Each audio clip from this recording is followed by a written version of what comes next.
Welcome to Gun News in 5 minutes or less. This is brought to you by the Gun News and Reviews channel. Gun News and Reviews posted a video last week that was titled simply, "Why Are Gun Owners Pissed Off at Black Rifle Coffee Company?"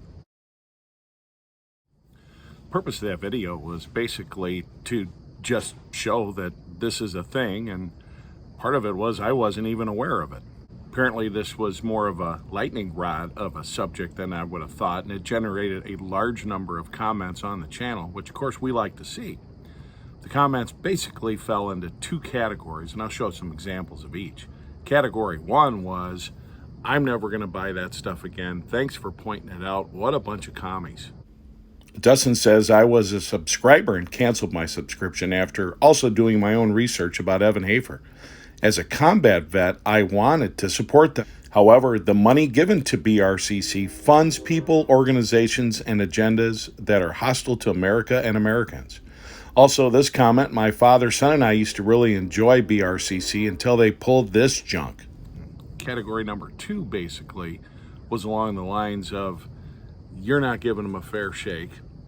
Why would you take anything you saw in the New York Times as source material? And be sure to watch the Joe Rogan broadcast." Well, I did check out portions of the Joe Rogan broadcast. I did not have 3+ hours to listen to this. I need to point something out. If you can't make your point of who you are and what you stand for in a few minutes, there's a good chance what you're doing is marketing spin, and I'll leave that at that.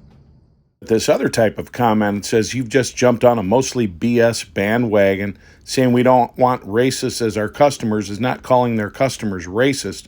He goes on to talk about the credibility of using the New York Times. Best counterpoint to that, another comment, "If you're dumb enough to interview with the New York Times, then you're dumb enough to post the interview on your Instagram, and you're dumb enough to expect your fans to disregard the New York Times' left wing when it backfires." This is from the Black Rifle Coffee Company website. It says that after first declining an interview with the Times, Hafer said he'd reconsider and decided talking with a major publication was the best way to get his message across. Again, it's very clear between 3-hour podcast interviews, appearances on various platforms, that the company is in spin control mode. Who knows how that's going to affect their standing with their partners going point forward.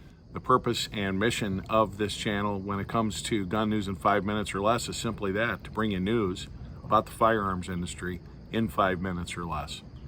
This particular story kind of runs a little bit outside of the firearms industry because Black Rifle Coffee Company is not a firearms manufacturer, doesn't manufacture anything to do with firearms, but they use Second Amendment freedoms, they use the veteran platform and things of that nature to sell their products, and they grew their company selling their products to Second Amendment rights advocates.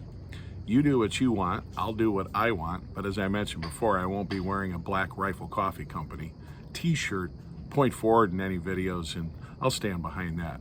For updates on this and other stories, please subscribe to Gun News and Reviews.